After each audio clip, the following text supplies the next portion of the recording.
السلام علیکم ورحمۃ اللہ وبرکاتہ۔ تمام ساتھیوں سے گزارش ہے کہ درود شریف پڑھیں۔ اللہم صلی علی محمد وعلی آل محمد كما صلیت علی ابراہیم وعلی آل ابراہیم انک حمید مجید۔ اللہم بارک علی محمد وعلی آل محمد كما بارکت علی ابراہیم وعلی آل ابراہیم انک حمید مجید۔ بسم اللہ الرحمن الرحیم۔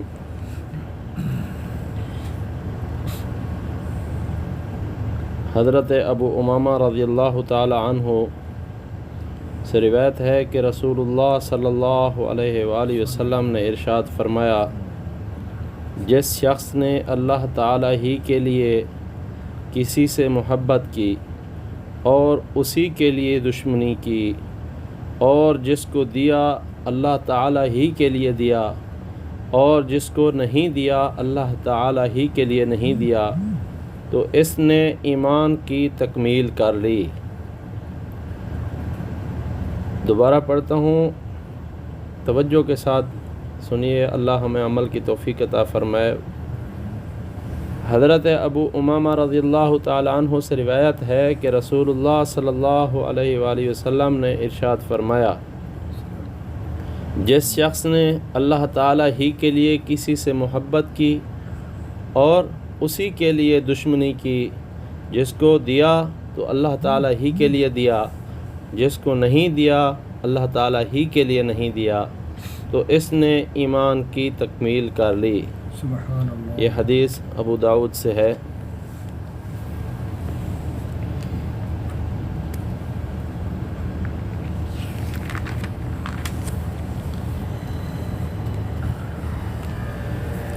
حضرت جبیر بن نفیر رحمۃ اللہ علیہ روایت کرتے ہیں کہ رسول اللہ صلی اللہ علیہ وسلم نے ارشاد فرمایا، مجھے یہ حکم نہیں دیا گیا کہ میں مال جمع کروں اور تاجر بنوں، بلکہ مجھے یہ حکم دیا گیا ہے کہ آپ اپنے رب کی تسبیح اور تعریف کرتے رہیں، نماز پڑھنے والوں میں شامل رہیں اور اپنے رب کی عبادت میں مشغول رہیں، یہاں تک کہ آپ کو موت آ جائے۔ حضرت جبیر بن نفیر رحمۃ اللہ علیہ روایت کرتے ہیں کہ رسول اللہ صلی اللہ علیہ وسلم نے ارشاد فرمایا، مجھے یہ حکم نہیں دیا گیا کہ میں مال جمع کروں اور تاجر بنوں، بلکہ مجھے یہ حکم دیا گیا ہے کہ آپ اپنے رب کی تسبیح اور تعریف کرتے رہیں، نماز پڑھنے والوں میں شامل رہیں اور اپنے رب کی عبادت میں مشغول رہیں، یہاں تک کہ آپ کی موت آ جائے۔ یعنی اتنا دیر آدمی یہ جو زندگی ہے اس پوری کی پوری زندگی میں اللہ کی تسبیح اور تحمید میں گزارے۔ بے شک بے شک۔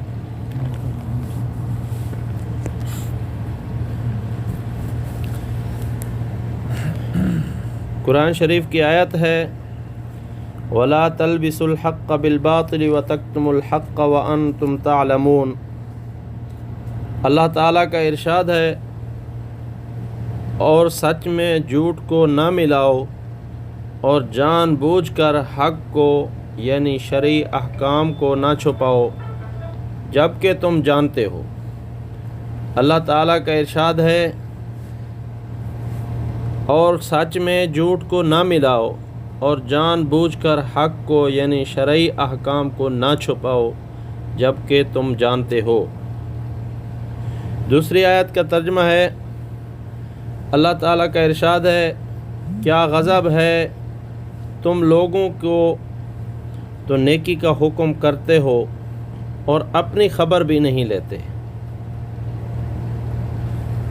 تم لوگوں کو نیکی کا حکم کرتے ہو اور اپنی خبر بھی نہیں لیتے، حالانکہ تم کتاب کی تلاوت کرتے ہو جس کا تقاضا یہ تھا کہ تم علم پر عمل کرتے، جس کا تقاضا یہ تھا کہ تم علم پر عمل کرتے، تو پھر کیا تم اتنا بھی نہیں سمجھتے؟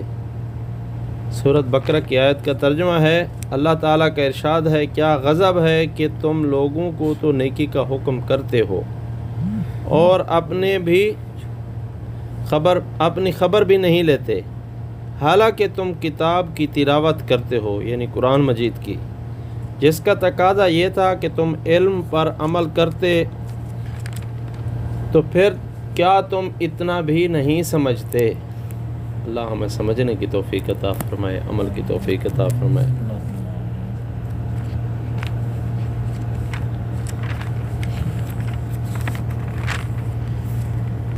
اللہ تعالیٰ کا ارشاد ہے،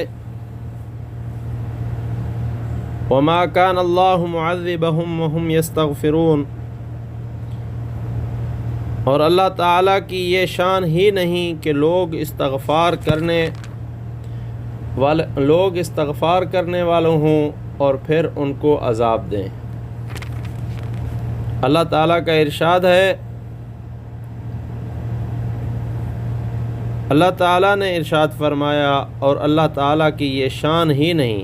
کس نے ارشاد فرمایا؟ اللہ تعالیٰ نے خود ارشاد فرمایا، جو آیت ہے، وَمَا كَانَ اللَّهُ مُعَذِّبَهُمْ وَهُمْ يَسْتَغْفِرُونَ۔ اللہ تعالیٰ نے ارشاد فرمایا، اور اللہ تعالیٰ کی یہ شان ہی نہیں کہ لوگ استغفار کرنے والے ہوں اور پھر ان کو عذاب دیں۔ کتنا چھوٹی سی آیت ہے، لیکن کتنا بڑی بات ہے اگر ہمیں سمجھ کی ہمت کوشش کریں گے تو اللہ اس کی سمجھ بوجھ عطا فرمائیں گے، اور ایسی مجلس محفل میں روز روز جڑنے کی کوشش کریں گے تو دل انشاءاللہ نرم ہوں گے۔ حضرت ابن عباس رضی اللہ تعالی عنہما روایت کرتے ہیں کہ رسول اللہ صلی اللہ علیہ وسلم نے کعبہ کو دیکھ کر تعجب سے ارشاد فرمایا، لا الہ الا اللہ، اے کعبہ تو کس قدر پاکیزہ ہے، تیری خوشبو کس قدر عمدہ ہے، اور تو کتنا زیادہ قابل احترام ہے، لیکن مومن کی عزت اور احترام تجھ سے زیادہ ہے۔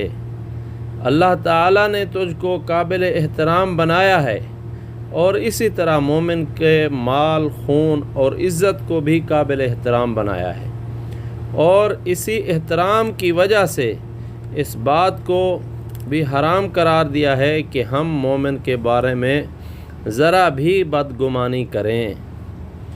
حضرت ابن عباس رضی اللہ تعالی عنہما روایت کرتے ہیں کہ رسول اللہ صلی اللہ علیہ وسلم نے کعبہ کو دیکھ کر تعجب سے ارشاد فرمایا، لا الہ الا اللہ، اے کعبہ تو کس قدر پاکیزہ ہے، تیری خوشبو کس قدر عمدہ ہے، اور تو کتنا زیادہ قابل احترام ہے، لیکن مومن کی عزت اور احترام تجھ سے زیادہ ہے۔ اللہ تعالیٰ نے تجھ کو قابل احترام بنایا ہے، اور اسی طرح مومن کے مال اور خون اور عزت کو بھی قابل احترام بنایا ہے۔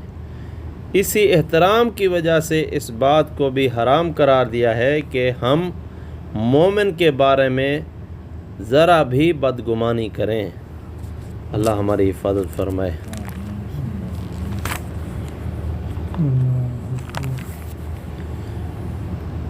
مسلمانوں کے حقوق۔ حضرت عبداللہ بن مسعود رضی اللہ تعالی عنہ روایت کرتے ہیں کہ رسول اللہ صلی اللہ علیہ وسلم نے ارشاد فرمایا، بے شک ایمان کی نشانیوں میں سے ایک شخص دوسرے سے صرف اللہ تعالیٰ کی رضا و خوشنودی کے لیے محبت کرے، جبکہ وہ دوسرے شخص نے اس کو مال اور دنیاوی فائدہ وغیرہ کچھ نہ دیا ہو، صرف اللہ تعالیٰ ہی کے لیے محبت کرنا یہ ایمان کا کامل درجہ ہے۔ شروع میں جیسے حدیث پڑھی تھی، حضرت عبداللہ بن مسعود رضی اللہ تعالی عنہ روایت کرتے ہیں کہ رسول اللہ صلی اللہ علیہ وسلم نے ارشاد فرمایا، بے شک ایمان کی نشانیوں میں سے ہے کہ ایک شخص دوسرے سے صرف اللہ تعالیٰ کی رضا و خوشنودی کے لیے محبت کرے، جبکہ دوسرے شخص نے اس کو مال و دنیاوی فائدہ وغیرہ کچھ نہ دیا ہو، صرف اللہ تعالی ہی کے لیے محبت کرنا یہ ایمان کا کامل درجہ ہے۔ اللہ ہمیں توفیق عطا فرمائے۔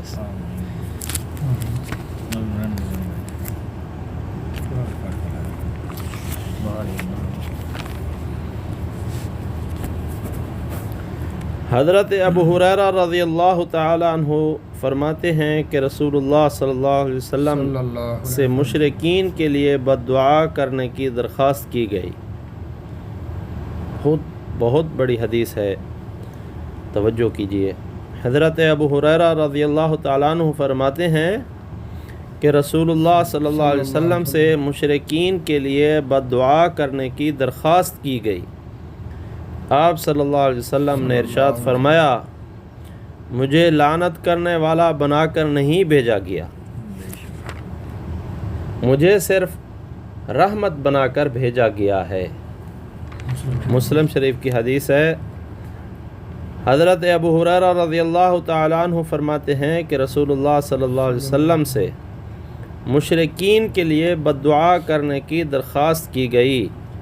آپ صلی اللہ علیہ وسلم نے ارشاد فرمایا، مجھے لعنت کرنے والا بنا کر نہیں بھیجا گیا، مجھے صرف رحمت بنا کر بھیجا گیا ہے۔ مسلم شریف کی حدیث ہے۔ جو کچھ پڑھا سنا اللہ تعالیٰ اس پہ عمل کرنے کی توفیق عطا فرمائے۔ امانت سمجھ کے اللہ دوسروں تک پہنچانے کی توفیق عطا فرمائے۔ سبحان ربک رب العزت عما یصفون وسلام علی المرسلین والحمد للہ رب العالمین۔ سبحانک اللہم و بحمدک اشہد ان لا الہ الا انت استغفرک و اتوب الیک۔